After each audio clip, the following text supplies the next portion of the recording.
Buletin Didik 3 Oktober bersama saya Zaiti Zubir. Assalamualaikum dan salam sejahtera. Kerajaan sedang meneliti cadangan untuk memasukkan waktu pembelajaran kelas Al-Quran dan Fardu Ain Kafah dalam sesi persekolahan harian. Timbalan Menteri Jabatan Perdana Menteri Hal Ehwal Agama, Datuk Ahmad Marzuq Saari berkata, cadangan berkenaan perlu mengambil kira pelbagai aspek. Dia tak boleh kita implement secara terus bagaimana nak serap silibus kafah dalam kelas pengajian pagi itu. Kita kena mengambil kira soal banyak perkara lah. Yang paling pentingnya pembelajaran ilmu kepada pelajar-pelajar itu tidak terjejas dengan sebab apapun pendekatan yang kita gunakan. Tapi setakat ini belum ada lagi lah dibincangkan cadangan itu. Katanya, apa sahaja keputusan perlu mengambil kira kepentingan pelajar dan guru kafah sedia ada. Datuk Ahmad Marzuq mengulas cadangan daripada pelbagai pihak termasuk ibu bapa dan badan bukan kerajaan NGO yang mahu kafah dimasukkan dalam mata pelajaran sekolah harian. Tambah beliau, cadangan itu akan diteliti dan mekanisme yang diambil akan mengambil kira situasi murid, guru dan guru agama. Lebih 10% anak orang asli di seluruh Semenanjung tercicir daripada sistem pendidikan. Menteri Pembangunan Luar Bandar Datuk Seri Mahathir Khalid berkata, antara punca keciciran termasuk faktor jarak penempatan dengan sekolah selain akses perjalanan. Perkara itu antara 3 kertas dibentangkan dalam mesyuarat perundingan orang asli MPOA yang diadakan secara tertutup siang tadi. Hadir sama Menteri Besar Kelantan, Datuk Nik Ahmad Yaakob, Ketua Pengarah Jabatan Kemajuan Orang Asli, JAKOA, Sapiah Muhammad Nur, Exco Negeri dan Pegawai Kanan Kementerian. Masyarakat orang asli ujarnya meminta kerajaan melihat cara bagi mengurangkan keciciran pelajar walaupun kehadiran mereka ke sekolah kini melebihi 80%. Daripada aspek kesihatan pula, antara perkara dibangkitkan termasuk memperbanyakkan pusat rawatan berpusat di beberapa penempatan. Perjawatan dalam Kementerian Kesihatan tu jika orang asli ada, boleh orang asli itu sendiri yang dipostkan ke tempat-tempat yang ada kesihatan punya facilities. Contohnya medical assistant. Medical assistant tu sekarang dia kerja di satu tempat lain. Yang kemudian kenapa medical assistant tu tak boleh pergi ke post tu yang ada orang asli? Di Semenanjung, terdapat 853 kampung orang asli dengan penempatan paling banyak adalah di Pahang, Kelantan dan Perak. Jelas Datuk Seri Mazir, segala input yang diterima daripada MPOA akan dibincangkan di peringkat kementerian sebelum dibawa ke Kabinet. Kementerian juga akan mengadakan sesi lipat urus bersama KKM dan KPM serta kerajaan negeri bagi mencari jalan penyelesaian.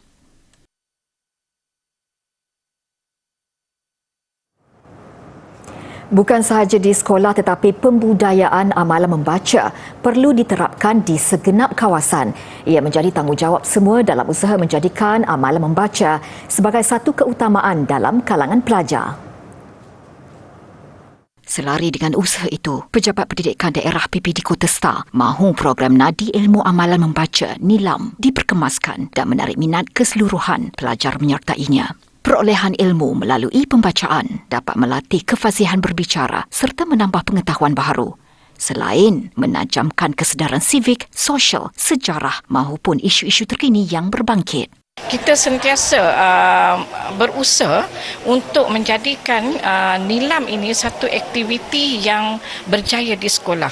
Okey, jadi kita kata kalau murid membaca, di mana bila kita ada tokoh NILAM, contohnya kita ada pertandingan tokoh NILAM, murid dikehendaki untuk kita kata bercakap esensi buku berkaitan dengan buku yang telah dibaca.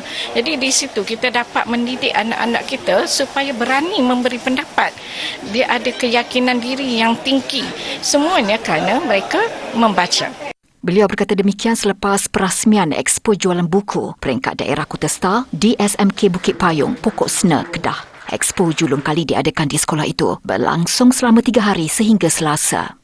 So kita dapat beli buku dengan harga yang murah. Kalau saya dapat anugerah cemerlang, dapat voucher. So voucher ni kita boleh guna untuk beli buku. So kalau kita beli buku tu dapat menggalakkan amalan untuk membaca. Hi, I'm actually coming here just to find the books that are filled with noble values and for me, and I really like to read some motivational books that was really helped me to survive.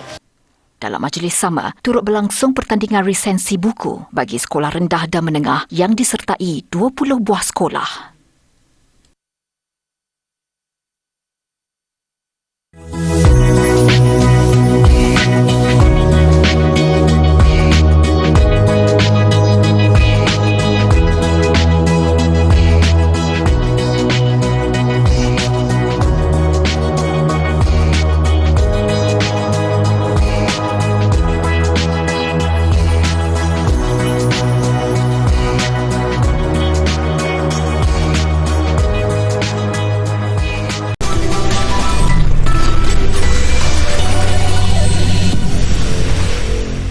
Bersua kembali, 21 murid Sekolah Kebangsaan Telaga Mas di Pokok Sena Kedah yang menyertai program Celik Al-Quran, anjuran Yayasan Pelajaran MARA membuktikan keberkesanan program berkenaan dengan kejayaan mengukuhkan kemahiran dan kelancaran bacaan Al-Quran. Melalui program selama 2 bulan itu, mereka turut dibimbing mengenal hukum tajwid. SK Telaga Mas merupakan satu-satunya sekolah dalam daerah Kota Star yang terpilih menyertai program Celik Al-Quran di bawah inisiatif Yayasan Pelajaran MARA. Kumpulan 21 murid yang terlibat adalah daripada keluarga B40. Melalui program ini juga, murid dilihat mampu membudayakan bacaan Al-Quran setiap hari di sekolah selain turut berkongsi ilmu pengetahuan di rumah.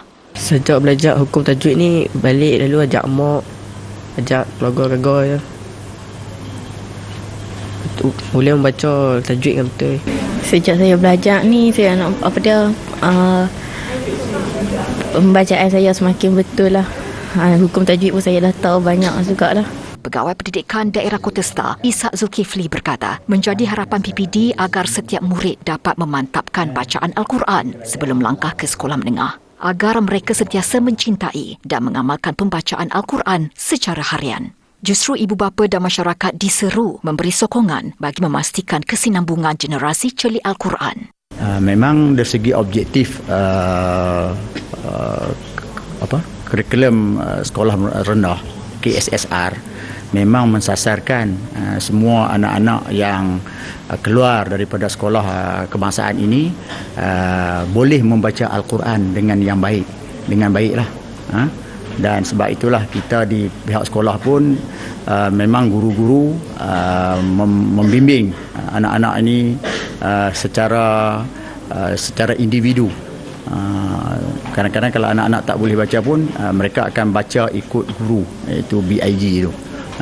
Jadi memang program yang diutarakan ini memberi penambahbaikan lah orang kata kepada program yang sedia ada untuk kita memantapkan penguasaan membaca Al-Quran di kalangan anak-anak kita di sekolah.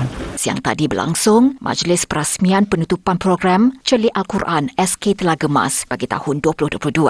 Turut hadir Pegawai Perhubungan Pendidikan Yayasan Pelajaran MARA Kedah Haris Cik Mat dan Pegawai Majlis Agama Islam Negeri Kedah Maik. Sementara itu, Yayasan Pelajaran MARA memperuntukkan RM300,000 pada tahun ini sebagai bantuan kepada pelajar yang ditimpa bencana termasuk banjir. Menurut pengerusinya, Datuk Muhammad Razman Yaakob, sehingga kini 750 pelajar dari 8 buah negeri terkesan banjir, kebakaran dan tanah runtuh menerima skim bantuan khas persekolahan. Jumlah keseluruhan bantuan sebanyak RM100,000 merangkumi pelajar dari Perak, Kedah, Wilayah Persekutuan, Negeri Sembilan, Pulau Pinang, Pahang, Johor dan Terengganu. Selain wang tunai, bantuan turut diberi dalam bentuk peralatan pembelajaran seperti pakaian sekolah dan alat tulis. Datuk Muhammad Razman berkata demikian selepas menyampaikan bantuan kepada 176 pelajar dari 4 sekolah rendah dan sebuah sekolah menengah di daerah Kuala Terengganu dan Kuala Nerus siang tadi. Melalui program khidmat masyarakat CSR pesisir pantai YPM itu, pelajar terbabit menerima bantuan berjumlah lebih RM30,000. Antara bantuan diberikan adalah komputer riba di bawah skim Dana Ihsan Pendidikan, bantuan cermin mata serta basikal.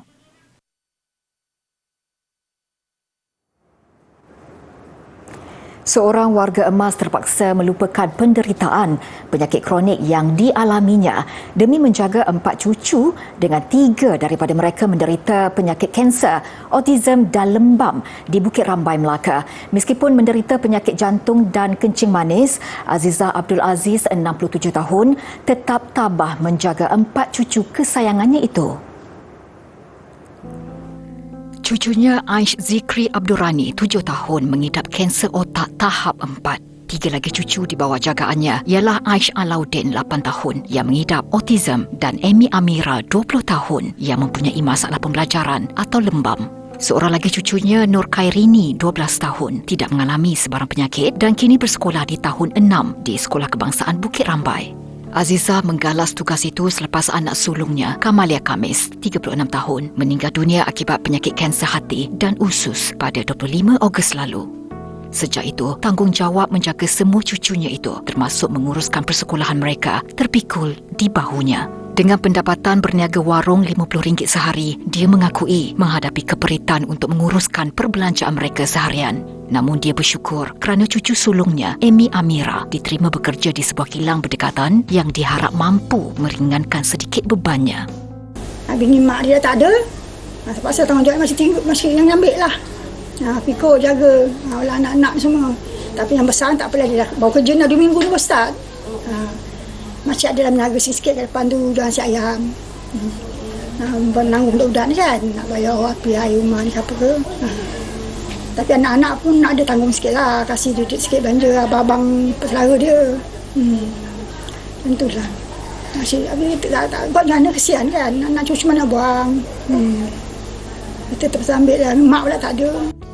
Apa yang paling membimbangkan Azizah ialah nasib cucu bongsunya, Aish Zikri, yang kini hilang penglihatan di mata kiri akibat kanser otak tahap 4 yang dialaminya.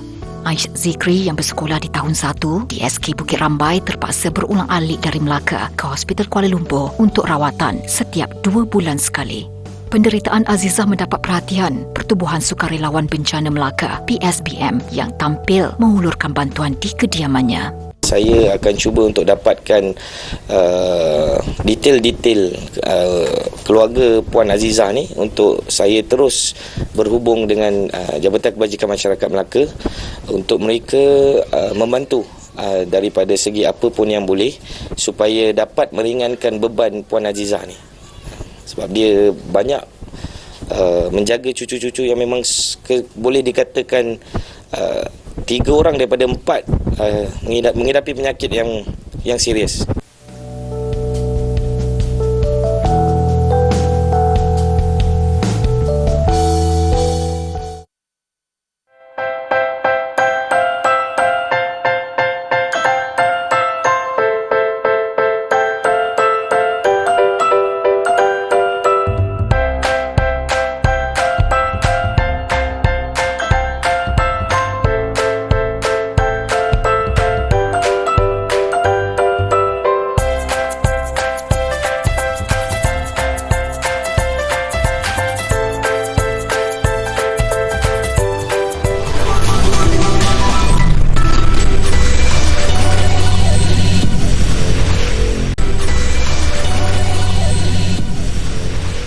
Setiap negara di dunia pasti mempunyai budaya unik yang tidak terdapat di negara lain. Di Tarragona, Spanyol, pertandingan membina menara manusia tertinggi dikenali sebagai Castells menjadi tumpuan setiap 2 tahun sekali.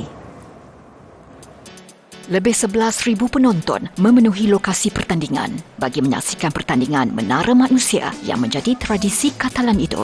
Peserta terlibat digelar Castellers dan mereka menggunakan teknik khas dalam usaha membina Menara Manusia. Peserta dewasa dan kanak-kanak turut serta dalam pertandingan ini dengan yang paling ringan akan berada di atas. Namun, ia mempunyai risiko tersendiri seperti kecederaan terutama ketika mereka ingin meruntuhkan menara tersebut. Menurut penganjur, 71 peserta cedera dengan 13 dibawa ke hospital untuk rawatan. Pemenang dipilih berdasarkan kumpulan yang berjaya membina menara tertinggi dan paling sukar. Pasukan dari Villafranca menewaskan 40 kumpulan lain untuk muncul juara selepas berjaya membina menara setinggi 10 tingkat sekaligus meraih hadiah wang tunai €16,000. I'm a sport teacher, so I was involved in sport all of my life. and I know what it is. Certainly a group event, which means it's a sport, you can't do it yourself. You need other people to do it together. And as a trainer, I know how much work, how much time, how much training is involved to get a result like this. Not even like this, because everyone wins here. Everyone wins here. For me, simply being a part of it, even as a spectator, is so wonderful. Budaya membina menara manusia ini bermula pada abad ke-18, dipercayai dimulakan oleh sekumpulan penari. Pertandingan ini telah berada dalam senarai warisan budaya UNESCO pada 2010.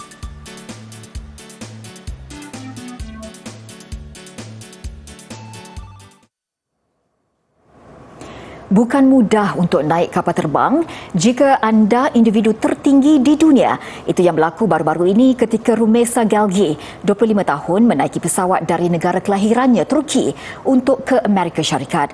Video yang dikongsi Turkish Airlines menunjukkan Gelgi dan ibunya tidak melalui prosedur biasa untuk menaiki pesawat. Mereka dibantu sepenuhnya oleh kaki tangan di lapangan terbang dan kru kabin syarikat penerbangan itu. Gelgi dengan tinggi 215.16 cm diberi tempat duduk khas untuk penerbangan selama 13 jam. Bekerja sebagai pembangun perisian, dia dilahirkan dengan sindrom Weaver, mutasi genetik yang menyebabkan pertumbuhan pantas ketika kanak-kanak. Gelgi menggunakan gelaran sebagai wanita tertinggi di dunia untuk menyebarkan kesedaran tentang keadaannya itu. Perjalanannya ke Amerika Syarikat adalah untuk menghadiri acara Guinness World Records.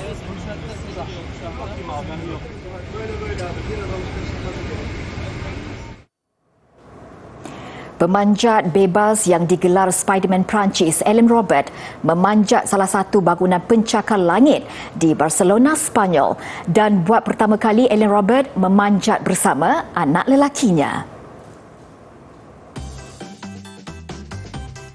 Jelas Alan Robert kali ini berbeza kerana anaknya bukan seorang pendaki dan dia menggalas tanggungjawab berkenaan. Orang ramai dan polis Spanyol menyaksikan lelaki berusia 60 tahun itu dan anaknya, Julian, memanjat Torre Glores yang mempunyai ketinggian 144 meter. Torre Glores adalah bangunan pejabat bertutup kaca yang direka oleh arkitek Jean Nouvel dan terkenal dengan pencahayaan pada waktu malam. Dua beranak terbabit menyelesaikan misi memanjat bangunan dalam tempoh kurang sejam. Selepas itu, polis mengiringi dua beranak tersebut ke tingkat bawah namun tidak menangkap mereka.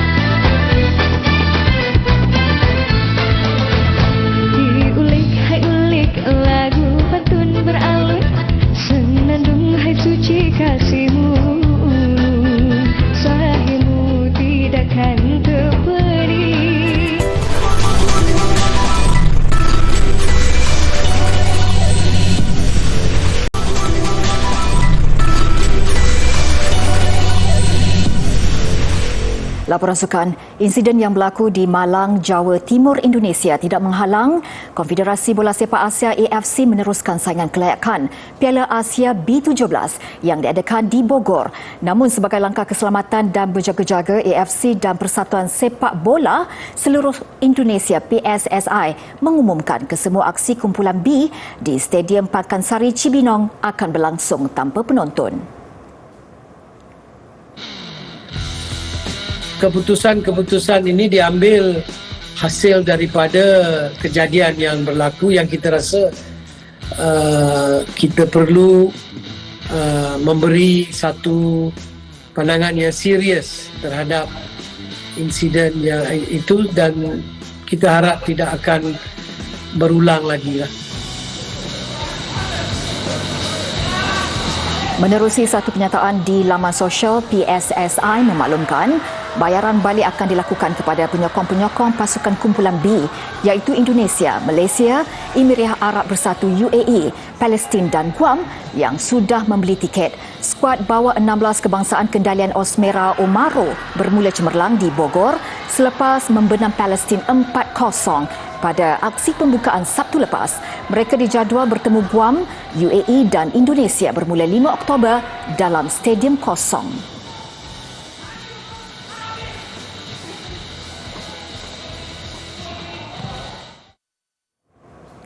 Dua pelumba pasukan Mercedes AMG Petronas gagal menamatkan saingan dalam kelompok 5 terbaik pada perlumbaan Formula 1 Grand Prix Singapura.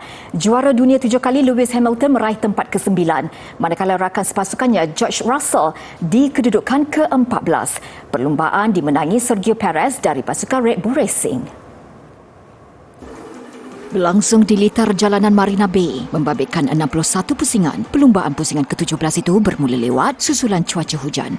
Hamilton bermula di petak ketiga, manakala Russell terpaksa memulakan aksi di lorong pit selepas dikenakan penalti susulan pengubah suaian jentera semasa di bawah situasi park Fermi dan elemen unit kuasa tambahan telah digunakan. Sebaik bermula, Hamilton cuba meloloskan diri untuk bersaing dengan dua pelumba di hadapan, Charles Leclerc, Scuderia Ferrari dan Sergio Perez dari Red Bull Racing. Beberapa insiden turut menyebabkan kereta keselamatan memasuki trek perlumbaan, menyaksikan hari yang suram buat Hamilton yang terpaksa berpuas hati di kedudukan ke-9 keseluruhan ekoran 2 kesilapan. Russell pula terpaksa akur tamat di kedudukan ke-14 keseluruhan selepas mengalami masalah tayar. Perlumbaan dijuarai Perez, manakala Leclerc dan rakan sepasukan Carlos Sainz di tempat kedua dan ketiga. Seorang lagi pemandu Red Bull Racing yang juga juara bertahan serta pendahulu Max Verstappen sekadar di tempat ke-7. Seterusnya, antara aktiviti sukan yang memeriahkan hujung minggu iaitu larian amal MS-DAF. Ia bersempena Minggu Kesedaran Orang Pekak Antarabangsa semalam. Aktiviti anjuran Persatuan Sukan Orang Pekak Malaysia MS-DAF itu bertempat di dataran Dewan Bandaraya Kuala Lumpur DBKL 1. Acara larian turut menyaksikan penyertaan penaung diraja MS-DAF, Raja Pahang Tengku Mahkota Tengku Hassan Ibrahim Alam Shah bersama Timbalan Menteri Belia dan Sukan Datuk Seri Ti Lian Ke. Hampir 1,000 peserta tampil mengambil bahagian dalam acara ini. Larian amal MS-DAF juga bertujuan membantu tabung pembangunan sukan orang pekak Malaysia.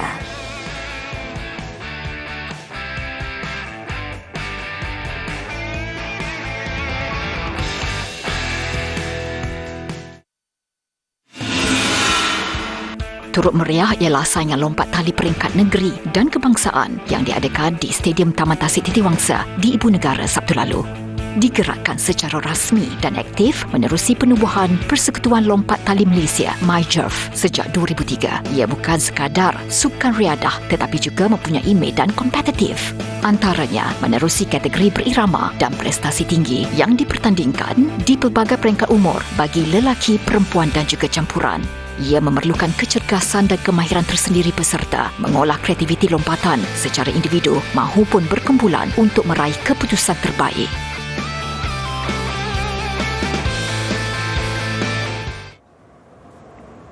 Keindahan Sungai Liang Ma di Beijing yang telah dibaik pulih dan kini menjadi lokasi tumpuan pelancong mengakhiri Buletin Didik. Saya Zaiti Zubir, salam hormat dan jumpa lagi.